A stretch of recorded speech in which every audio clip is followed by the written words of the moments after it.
Hey guys, Ken Smith Fishing. So I've been on a quest to find something recently, and I can't find it. I can't find it. To quote my friend Ed Clovis, I'm not cheap, I'm poor. So there are a lot of JDM, Japanese domestic market baits in the marketplace.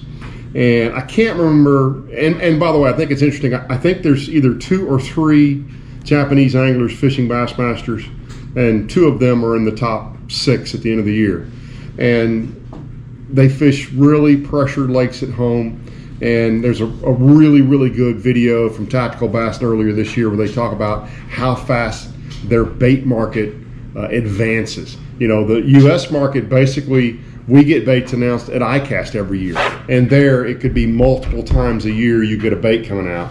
And I can't remember if it was Koyo or Taku, Fujita or Ito, that came out with the first, or was the first to expose to us U.S. fishermen a dice bait, or fuzzy dice bait, or whatever you want to call it. So that's Strike King's answer to it, right? It's called the tumbleweed.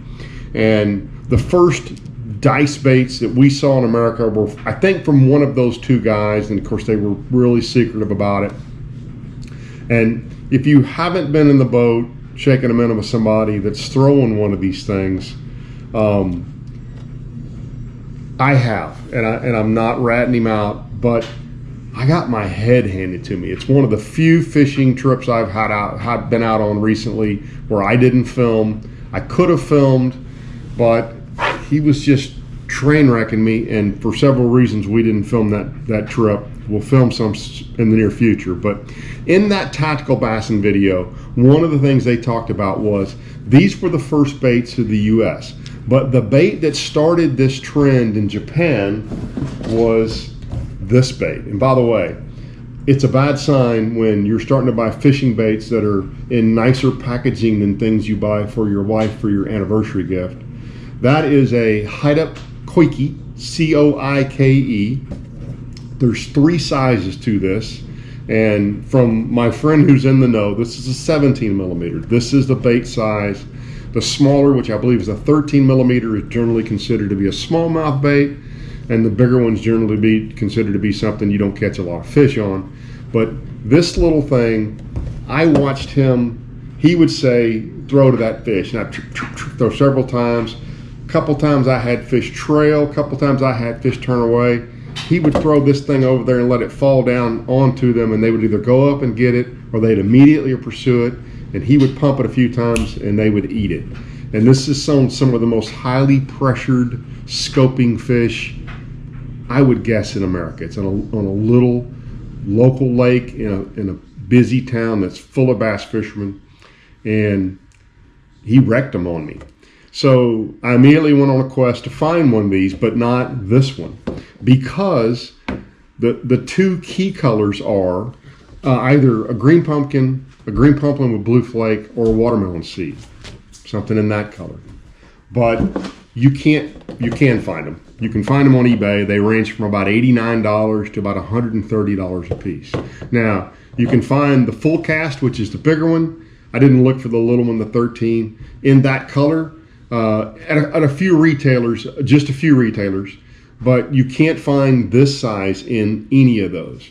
So what you can find, though, are these 2 colors. This one is so that one, I think, is the clear salmon pepper, or as I ordered at lunch one day with a buddy of mine, salmon, just to see him squirm. And the other one is the Tamarana body blue or something. I don't know. That's what they say. But what I decided to do was buy a couple of these, and I'm about to do a $50 experiment for you guys to see if this will actually work, because I thought, if I can't have the bait color I want, if I can't buy the bait color I want, like a warehouse before I bought all this stuff,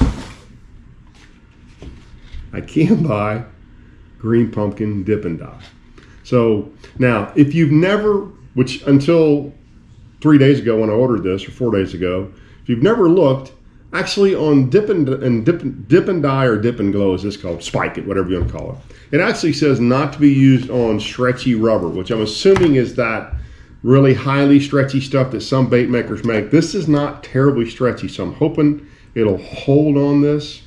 But I thought I'm going to dip a few and we'll just look and see what colors they work out to. I wish now I could tell you. I'll figure it out before we go any further which one these two are, so you'll know which one turns out looking better. But let's dip and dye some baits. Let's figure out how to get them out of the packaging, and let's see if we can't come up with something for less than 80 bucks a piece. Let's try it, guys. Okay, so this one's going to be the salmon. What's it called? Salmon, clear salmon pepper. It comes on a little wire. My wife's down there watching me, wondering why in the world I would buy something that looks like this to fish with. But what I will tell you is, my wife will take that high road on me until I start putting it on her on the lake, and she'll be like, "Give me one of those," because that's just the kind of girl she is. Because you can't say putting it on her. You're gonna have to go back. I can say putting it on her. Okay, I just had to edit that right there. My wife says I can't say putting it on her.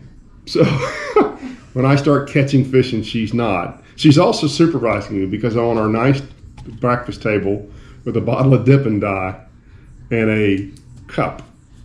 Let's see how this goes. Ooh, that's really dark. It just dissolved the cup. Get it off my table. Get it off my table. Golly. I never in a million years thought we'd have done that. You my table. No, I didn't. It'll come off. There's a neutralizer I can buy. I promise you. No, you just ate away the surface. Golly. How did it do that? Kill you. I had no idea it would do that. Yeah, but you needed to react faster. If it ate through a styrofoam cup, you got I to get didn't to know the it table was faster. doing it. It just went through the table. Oh my God. What are we going to do? First, we're going to clean that table some more. What can I clean it with? Well, I don't know. Do you think like goof off, or do you think like... Did it go? Yes! It ate through the enamel.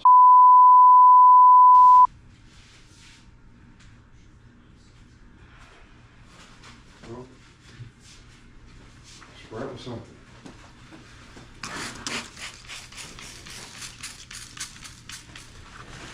You didn't look at what kind of chemical that was first? I've used it for years and I've never had any problems with it.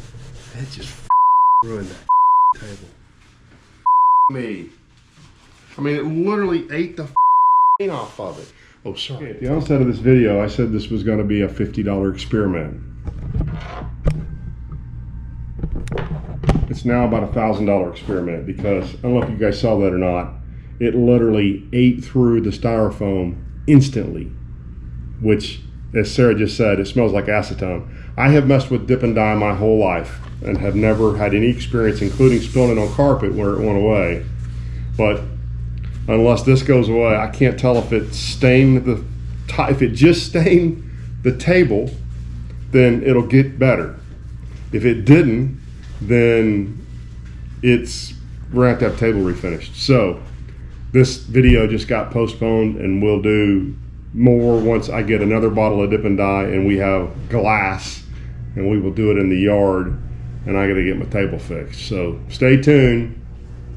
All I can say is I didn't mean for this to ruin my table, her table.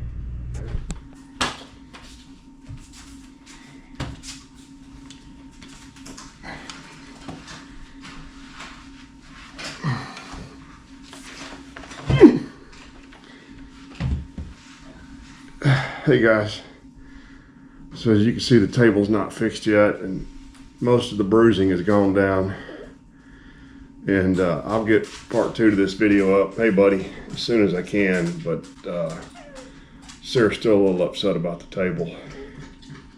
Okay, as they say in movies, no animals or humans were actually harmed in the making of this video. This actually worked out really well. The one smart thing I did in this video is I did go to the Dollar General and I bought a $4 mixing cup, because I didn't know this, but dip and dye will stain a mixing cup. The mixing cup is in the boat barn in Zavala for future use for whatever else I did. But I did it in a mixing cup because I wanted to dip these, and I also wanted to recover the dip and dye back into the cup so I can use it again in the future.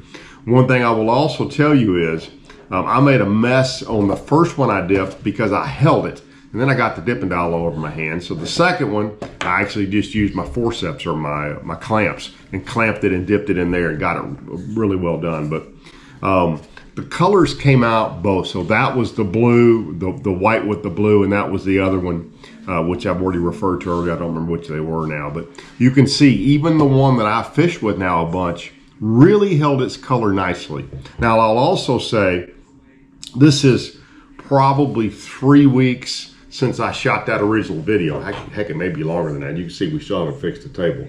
But in that time, sorry, lost my train of thought. But in that short period of time, you cannot buy one of these in any color at Tackle Warehouse. Now, if you've never had the experience of back order stuff on Tackle Warehouse, all you do is go in and you enter it just like you're going to order it. You enter your email address, and then when it comes available, boom, they email you and you can get some. So you can actually kind of pre-order them for where they come in. But you can't get them at all right now in any color. They're completely sold out, which again speaks to how incredibly popular this little lure has become. But I've got 2 now, and fortunately, kind of like a minnow lure, right? You don't lose a lot of them. Yes, they're expensive, but you don't lose a lot of them because you're looking at them when you're fishing them. Now, in my case, I was throwing it a little bit on a drop shot too, which you do run the risk of losing them there, but mostly I'm using it on suspended fish. So there you go. I'm really pleased with how the baits turned out. I'm really not pleased with how this turned out, but Sarah and I have laughed and laughed and laughed. The video footage you guys saw there, before it was all bleeped out, she has shared with all of her friends because of both my dumbfounded reaction and her response to it. And stuff happens when you're married to somebody like me. So, and I did it the other day. I'm gonna say it again. I know everybody right now is shopping for the Black Friday sales, buying a lot of their tackle that they use throughout the year. If you would please, if you shop with Tackle Warehouse, if you'll use my link down below or that QR code right there, they support the channel when you do that, and that is greatly appreciated. Or if you're going to go to 6 Cents, I've got a link to 6 Cents down below. Same thing, Waterland as well. And there's a bunch of Waterland optics on sale right now if you haven't seen that. So if you're needing a pair of sunglasses, ideal time to buy sunglasses right now. So thanks for tuning in, guys. We got more boat reviews coming up. We got some fishing we'll get up this week as well if I got time to edit it out. We've got Rayburn fishing and fork fishing both. And we'll get all that up as quick as we possibly can. So thanks for tuning in, guys. Hope you enjoyed the video and hope you learned a lesson here about what not to do when you're messing with dip and dye. Thanks, guys.